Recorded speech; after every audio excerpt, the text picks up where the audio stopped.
Story number 4 of 6 Creepy Stories by Edgar Allan Poe. The Raven. Once, upon a midnight dreary, while I pondered weak and weary over many a quaint and curious volume of forgotten lore, while I nodded, nearly napping, suddenly there came a tapping, as of someone gently rapping at my chamber door. "'Tis some visitor," I muttered, tapping at my chamber door, "only this and nothing more." Ah, distinctly I remember it was in the bleak December, and each separate dying ember wrought its ghost upon the floor. Eagerly I wished the morrow, vainly I had sought to borrow from my books surcease of sorrow, sorrow for the lost Lenore, for the rare and radiant maiden whom the angels name Lenore, nameless here for evermore. And the silken, sad, uncertain rustling of each purple curtain thrilled me, filled me with fantastic terrors never felt before, so that now, to still the beating of my heart, I stood repeating, "'Tis some visitor entreating entrance at my chamber door, some late visitor entreating entrance at my chamber door, this it is, and nothing more." Presently my soul grew stronger, hesitating then no longer. "Sir," said I, "or madam, truly your forgiveness I implore, but the fact is I was napping, and so gently you came rapping, and so faintly you came tapping, tapping at my chamber door, that I scarce was sure I heard you. Here I opened wide the door. Darkness there, and nothing more." Deep into that darkness peering, long I stood there wondering, fearing, doubting, dreaming dreams no mortal ever dared to dream before.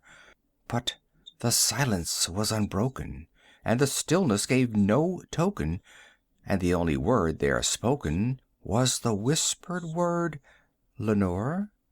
This I whispered, and an echo murmured back the word, "Lenore." Merely this, and nothing more. Back into the chamber turning, all my soul within me burning, soon again I heard a tapping somewhat louder than before. "Surely," said I, "surely that is something at my window lattice. Let me see then what thereat is, and this mystery explore. Let my heart be still a moment, and this mystery explore. 'Tis the wind, and nothing more." Open here I flung the shutter when, with many a flirt and flutter, in there stepped a stately raven of the saintly days of yore.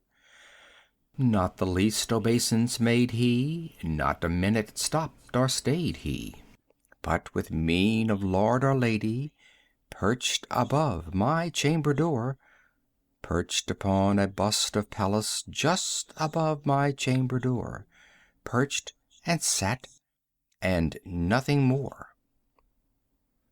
Then this ebony bird beguiling my sad fancy into smiling, by the grave and stern decorum of the countenance it wore, "Though thy crest be shorn and shaven, thou," I said, "art sure no craven, ghastly grim and ancient raven, wandering from the nightly shore. Tell me what thy lordly name is on the night's Plutonian shore." Quoth the raven, "Nevermore." Much I marvelled this ungainly fowl to hear discourse so plainly, though its answer little meaning, little relevancy bore.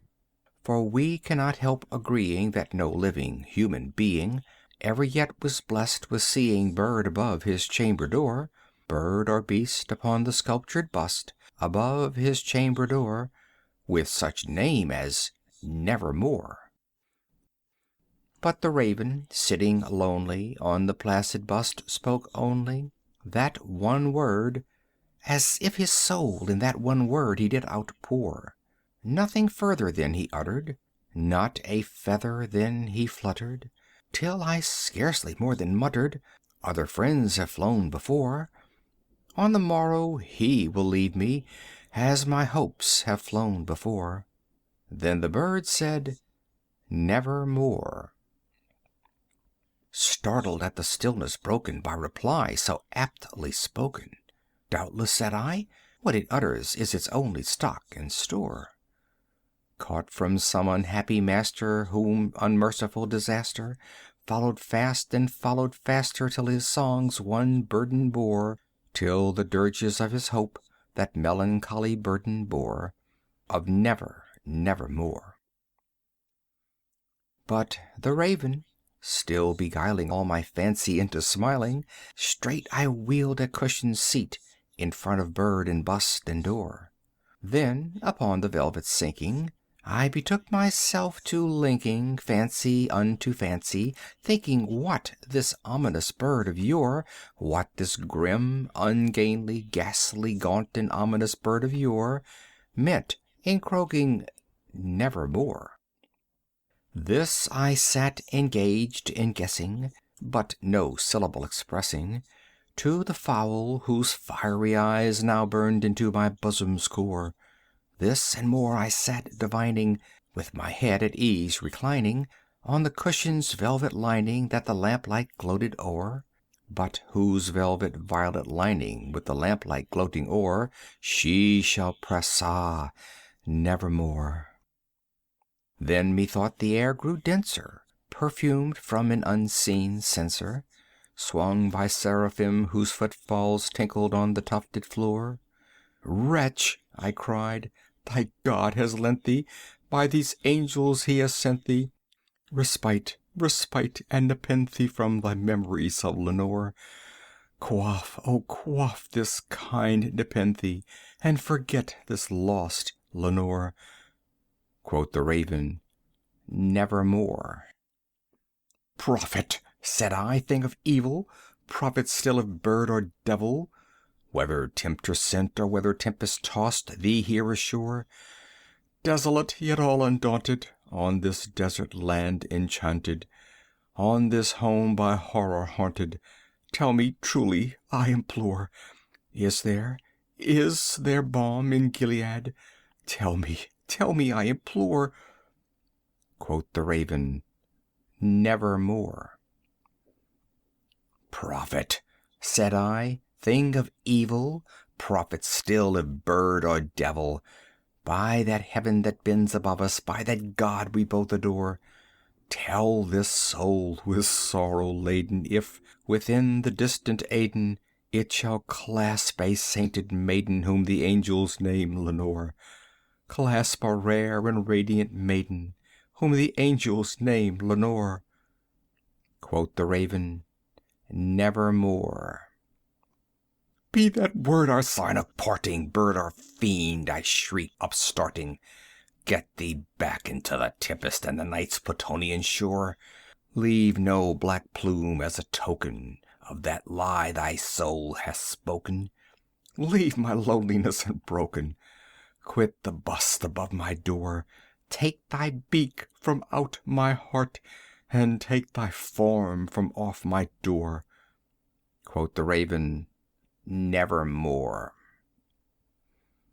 And the raven, never flitting, still is sitting on the pallid bust of Pallas just above my chamber door. And his eyes have all the seeming of a demon's that is dreaming, and the lamplight o'er him streaming throws his shadow on the floor, and my soul from out that shadow that lies floating on the floor shall be lifted nevermore. End of The Raven.